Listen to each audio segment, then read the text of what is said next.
আসসালামু আলাইকুম। ওয়ালাইকুম আসসালাম ওয়া রাহমাতুল্লাহি ওয়া বারাকাতুহু।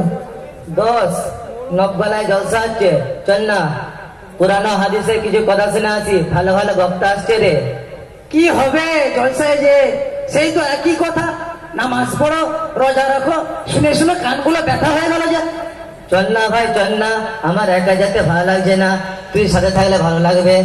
ঠিক আছে, এত করে যখন বলছিস চল ঘুরে আসি, সেই তো হাতে কোনো কাজ নেই। এরপর দুই বন্ধু মিলে জলসার মধ্যে আসলো। মৌলানা সাহেব তিনার মূল্যবান বক্তব্য সেই শ্রোতাদেরকে শোনাচ্ছেন, শুনবেন। আসসালামু আলাইকুম ওয়া রাহমাতুল্লাহি ওয়া বারাকাতুহু। নাহমাদুহু ওয়া নুসাল্লি আলা রাসূলিহিল কারীম, আম্মা বা'দ। ফাআউযু বিল্লাহি মিনাশ শাইতানির রাজীম। বিসমিল্লাহির রহমানির রহিম। হাল ইয়াস্তাবিল্লাযীনা ইয়া'লামুনা ওয়াল্লাযীনা লা ইয়া'লামুন। অর্থাৎ আল্লাহ রাব্বুল আলামিন কোরআনের মধ্যে বলেছেন যে একজন আলেম ব্যক্তি আর একজন অজ্ঞ ব্যক্তি, এই দুইজন কখনোই সমান হতে পারে না। এই দুইজন ব্যক্তির মধ্যে পার্থক্য কতটা আল্লাহ রাব্বুল আলামিন অপর আয়াতের মধ্যে বলছেন, ওমা ইয়াস্তাবিল আ'মা ওয়াল বাসীর। একজন চক্ষুওয়ালা ব্যক্তি আর একজন অন্ধ ব্যক্তির মধ্যে যতটা পার্থক্য, ঠিক তদ্রূপ একজন আলেম ব্যক্তি আর একজন অজ্ঞ ব্যক্তির মধ্যে ততটাই পার্থক্য।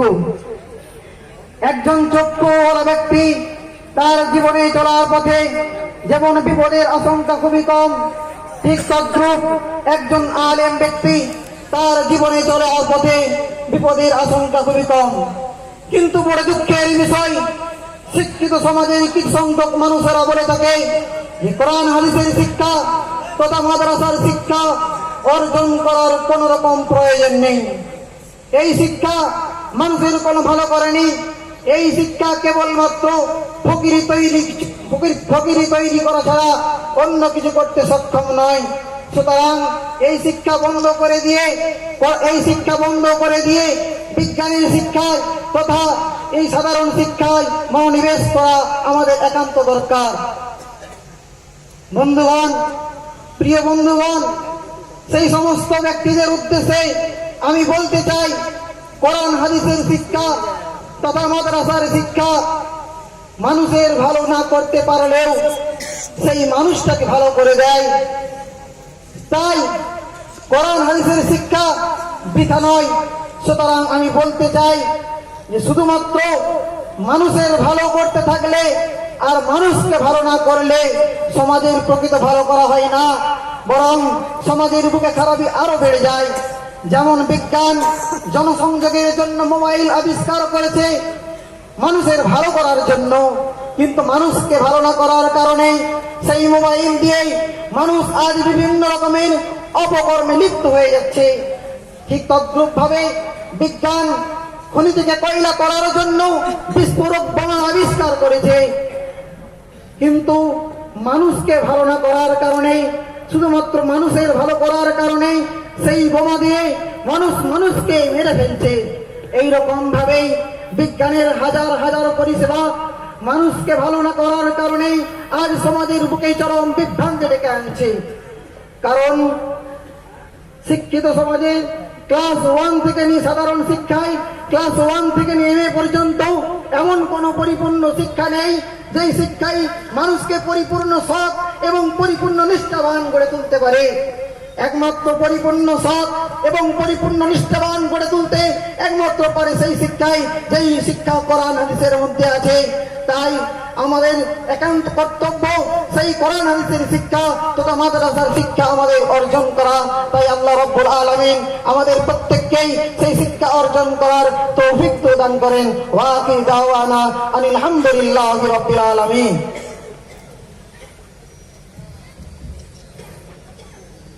সত্যি দোস্ত, মৌলানা সাহেব যে কথাগুলো বললো খুবই যুক্তিসঙ্গত কথা। আজ সমাজে সৎ মানুষের খুবই অভাব, যার কারণে বিজ্ঞান হাজার হাজার উন্নতি করলেও সমাজে শান্তি নেই। তাই আমি ভেবেছি কোরআন হাদিসের শিক্ষা অর্জন করে আমি একজন সৎ মানুষ হতে চাই। আলহামদুলিল্লাহ, এটা খুব ভালো কথা। তাহলে তুই মাদ্রাসাতে ভর্তি হয়ে যা। ঠিক আছে, আমি বাড়ি গিয়ে আব্বাজানকে বলবো, আব্বাজান আমাকে যেন মাদ্রাসায় ভর্তি করে যায়। তাহলে দোস্ত এখন আমি চলি। ইমতিয়াজ বাড়ি গিয়ে তার বাবার কাছে বলল, আব্বাজান, আব্বাজান, আমি মাদ্রাসায় পড়তে চাই, আমাকে মাদ্রাসায় তাড়াতাড়ি ভর্তি করে দাও। কি তুই কি বলছিস? ভেবে দেখেছিস মাদ্রাসায় পড়ে কোনো লাভ নেই? আমার বহুদিনের আশা তোদের দুই ভাইকে উচ্চ শিক্ষা দিয়ে ইঞ্জিনিয়ার বানাবো, তোদের ভবিষ্যৎ উজ্জ্বল করব। বাবা, উচ্চ শিক্ষা অর্জন করে ইঞ্জিনিয়ার হয়ে কি হবে যদি আমি সৎ মানুষ না হয়ে পৃথিবীতে জীবনযাপন করতে পারলাম? তাই কোরআন হাদিসের শিক্ষা অর্জন করে দুনিয়াতে এবং আখেরাতে আমি সম্মানিত হতে চাই। সৎ মানুষের ভূত মাথা থেকে নামাতো, কি খেয়ে বেঁচে থাকবি সেটা নিয়ে ভাব। আর কোরআন হাদিস টাদিস থাক, দুনিয়াতে টাকাই সব কিছু, টাকা থাকলে সবই পাবি। আর কোরআন শিখে মাওলানায় কি হবে? বইয়ের ভাত দিতে পারবি তো? তাই বলি আমার সাথে বেশি বাহাস না করে নিজের কাজে যা, তো যা, নিজের কাজে যা। ইমতিয়াজ বাবার রাগ দেখে বেশি কথা না বাড়িয়ে বন্ধুর কাছে গিয়ে বলল, দোস্ত, আব্বাজান মোটেই রাজি হচ্ছে না। আব্বার ধারণা মৌলানা মৌলবীরা পয়সার অভাবে দুনিয়াতে সুখ শান্তির সহিত বসবাস করতে পারে না। আচ্ছা, তুই কি কোনো জায়গায় দেখেছিস যে আলেম ওলামারা পয়সার অভাবে ঠিক মতন খেতে পায় না বা টাকার জন্য তাদের সংসারে অশান্তি হয়? হ্যাঁ, এটা ঠিক। মাদ্রাসায় মসজিদে বেতন খুবই কম, কিন্তু ও কম পয়সার মধ্যেও আল্লাহ বরকত দেয়। তাছাড়া দুনিয়াতে অল্পতে খুশি থাকলে পরে পরে আল্লাহ তার বদলা দান করবে। আর আমি আলেম ওলামাদের মুখ থেকে শুনেছি গরিবরা ধনীদের থেকে 500 বছর আগে জান্নাতে যাবে। তোর বাবাকে এসব কথা বোঝানোর চেষ্টা কর। দোস্ত, আমার আব্বা এসব কথা বুঝবেই না। বেশি কিছু বললে রেগে যান, কারণ তিনি আধুনিকতাকে পছন্দ করে। তাই আমি ভেবেছি দূরের কোনো মাদ্রাসায় গিয়ে ভর্তি হয়ে যাব। হয়তো কিছু দূর রেগে থাকবে, যখন সব বুঝতে পারবে তখন সব ঠিক হয়ে যাবে। তাহলে দোস্ত, এখন আমি চলি। আর হ্যাঁ, আগামীকালকে গিয়ে আমি মাদ্রাসায় ভর্তি হয়ে যাব।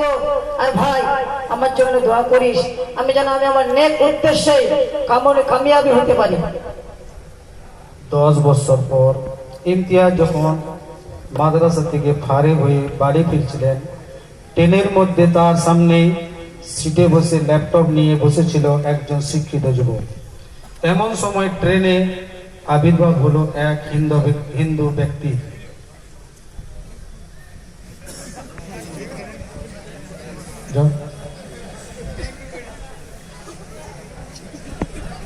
ট্রেনের মধ্যে সফর করছে দুজনে, একজন বয়স্ক হিন্দু ব্যক্তি তার আবির্ভাব হলো ট্রেনে করলো।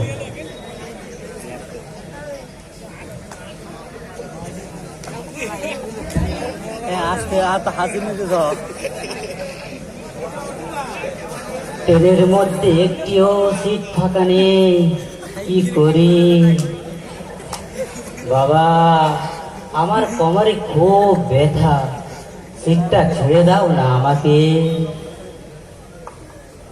What nonsense! আপনার কোনো সাধারণ জ্ঞান নেই? দেখতে পাচ্ছেন না আমি একটা ইম্পর্টেন্ট কাজ করছি? Please don't disturb. Do you understand? কাকা বাবু, আপনি এই দিকেই আসুন, আমার সিটটাতেই বসুন। বাবা, তুমি আমার খুব উপকার করো। আমি তো তোমার কাছে সিটটা চাইতেই ভয় পাচ্ছিলাম। কেন কেন কেন ভয় পাচ্ছিলেন?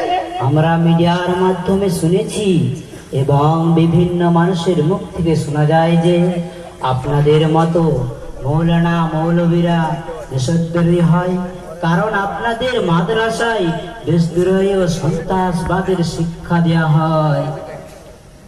কাকা বাবু, এই সমস্ত ধরনের কথাগুলো যারা বলে বা প্রচার করে তারা অতি নিত মনের মানুষ হয়।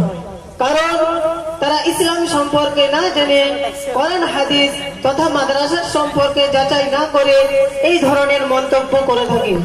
ইসলাম একটি উদার ও কল্যাণকামী ধর্ম।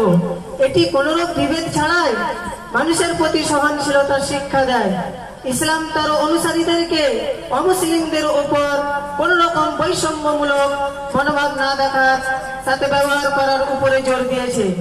ইসলাম মুসলমান শাসকদের আদেশ দিয়েছে তারা যেন মুসলিমদের উপর কোন রকম বৈষম্যমূলক মনোভাব না দেখায়, কারণ আমরা আদম আলাইহিস সালামের সন্তান।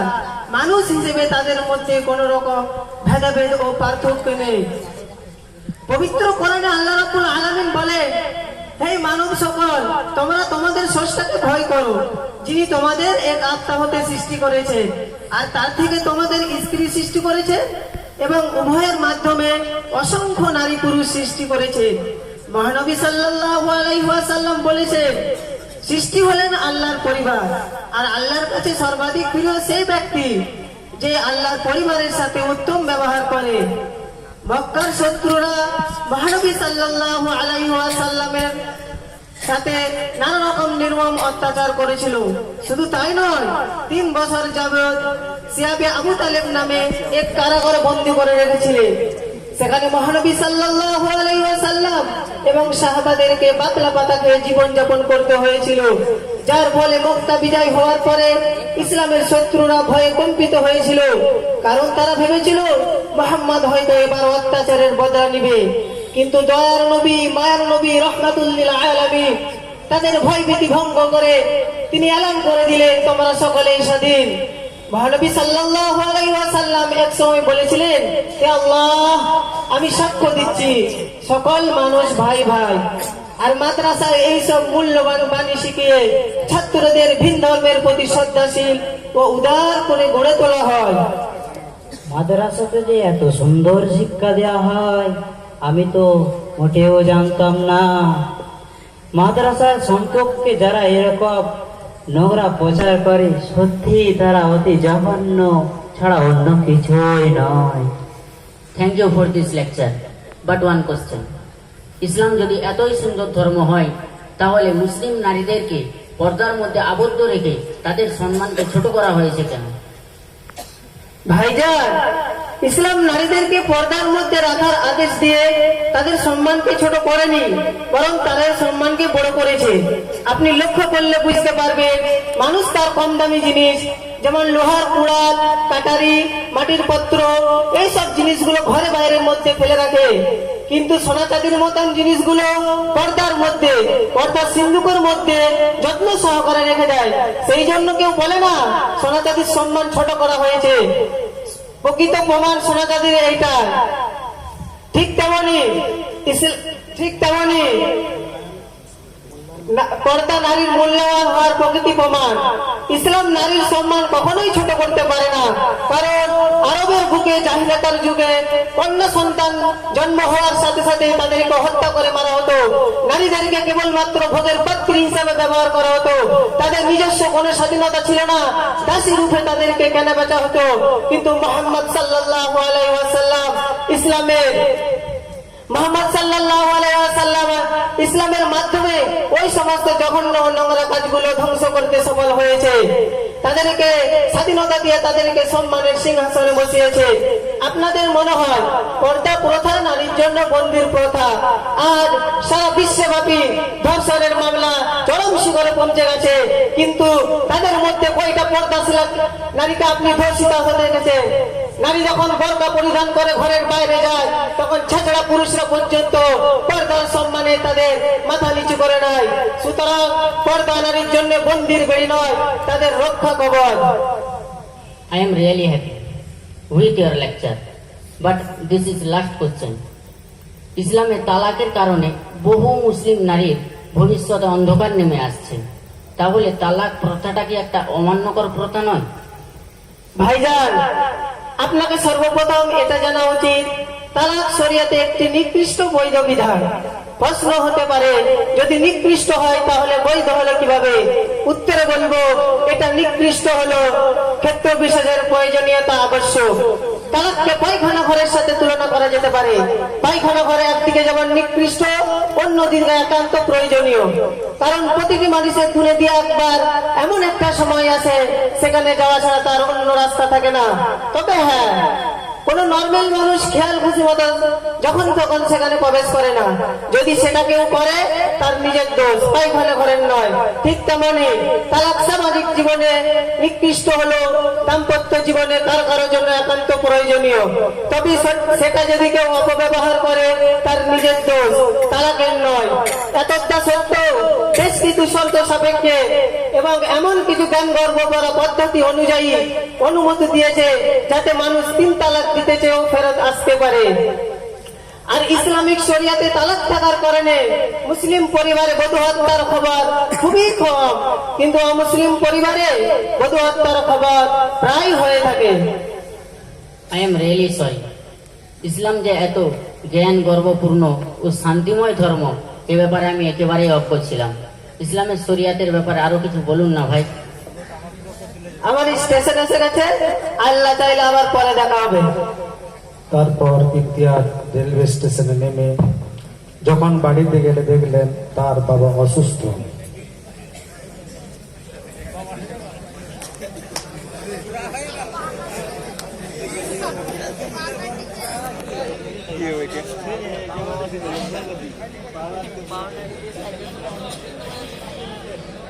আসসালামু আলাইকুম আব্বাজান। ওয়ালাইকুম সালাম। আব্বাজান, তুমি এত অসুস্থ, বড় ভাইজান কোথায়? বেটা, আমি বড় ভুল করে ফেলেছি। তুমি চলে যাওয়ার পর আমার খুব রাগ হয়েছিল। ভেবেছিলাম আমার বড় বেটা তো আছে, সে আমার স্বপ্ন পূরণ করবে, বৃদ্ধা বয়সে আমায় সুখে রাখবে। কিন্তু সে ডিগ্রি পাস করার পর বিয়ে করে বিদেশে চলে গেল। কিন্তু যদি সেই দিন আমি পয়সা না করে তোমার কথা মতো তোমাকে কাছের কোনো মাদ্রাসায় ভর্তি করে দিতাম, তাহলে এই 10টা বছর তুমি আমার থেকে দূরে হতো না, আর আমাকে এই অবস্থায় থাকতে হতো না। আব্বাজান, ও আব্বাজান, এরকম কথা বলতে নেই। কারণ যা কিছু হয় আল্লাহর তরফ থেকেই হয়। আল্লাহ যেটা করেন ভালোর জন্যই করে। আর এতদিন পর্যন্ত তুমি আমার জন্য অনেক কষ্ট পেয়েছো, আমাকে ক্ষমা করে দাও, আর বড় ভাইজানকেও ক্ষমা করে দাও, এবং তার জন্য দোয়া করো আল্লাহ রাব্বুল আলামিন তাকে যেন হেদায়েত দান করে। আল্লাহ রাব্বুল আলামিন আমাদের সবাইকে সঠিক বুঝ দান করে এবং সঠিক পথের পথিক বানিয়ে দেয়। ওয়া আখিরু দাওয়ানা আনিল হামদুলিল্লাহি রাব্বিল আলামিন। এদের এই মোকালামা দেখে আমাদের